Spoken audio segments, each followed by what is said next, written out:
Now off you go, for you shall go to the ball.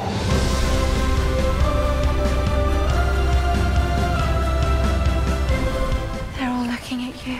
Believe me, they're all looking at you. Ella is an orphan girl who lives with her wicked stepmother and stepsisters. However, one night, with the help of a fairy godmother, she goes to a royal ball and falls in love with a handsome prince. The good. There are multiple facets of Cinderella's story that are fleshed out in this movie, and I think the best way possible. The two most important aspects of this that are fleshed out are Cinderella's parents and her relationship with the prince. I especially have to give credit where credit is due about telling the story of the parents, because it gives the story great emotional depth and stark contrast to the cruelty that Ella deals with when living with her stepfamily. Since this is a Disney-produced live-action version of Cinderella, a lot of people are going to compare it to the 1950s animated movie, also by Disney. Well, for the most part, the deviations are pretty minor, but do wonders for the story. It fills in holes in the story that originally housed animal antics, and replaces it with a series of events that happen mostly in very practical ways. The animal sidekicks are included in this movie, but they're not exaggerated to a ridiculous degree. Unlike the 1950s animated movie, this is not a Tom and Jerry cartoon meeting a fairy tale. The actors in this movie, while inhabiting very established and cliché roles, inhabit the roles very well. And of course, I feel I must mention the glass slippers. Some of you might remember the teaser trailer for this movie, which was an all-black background with various reflections and sparkles of light revealed to be caused by the shininess of a glass slipper.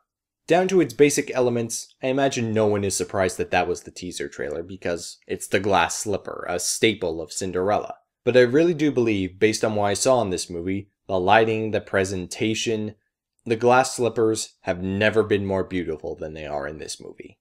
The iffy. Now, Ella is basically how you would expect her to be as a Cinderella character. Very wholesome and very kind, almost to an inhuman degree.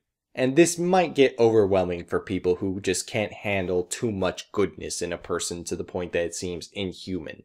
But I forgive this because you're going to see a Cinderella movie. What more do you expect? During the credits, we get to hear a couple covers of classic songs from the original 1950s Disney animated Cinderella. I thought these covers were pretty good, but at the same time, I like the fact that they're tacked on as more of a bonus feature to the movie, as opposed to somehow being worked into the main movie. Before our feature presentation started, we were treated to the animated short Frozen Fever. As it is with most Disney shorts, it was pretty amusing. The bad. There is a line uttered near the end of this movie. A line that hints at going in a bit of a different direction with a certain character. A direction that is not often gone with this character. However, this moment falls kinda flat because it appears that the filmmakers got cold feet partway through the script. The verdict? Whether or not this remake is better than its 1950s animated counterpart is something that will have to be seen over time, and I'll have to see whether or not this movie grows on me personally. However, based on what I saw, I can tell you right now, this was a wonderful retelling of a classic fairy tale. This is Detective Steve, and after seeing this, I'm not so worried about the live-action Beauty and the Beast anymore. Especially with Emma Watson playing Belle.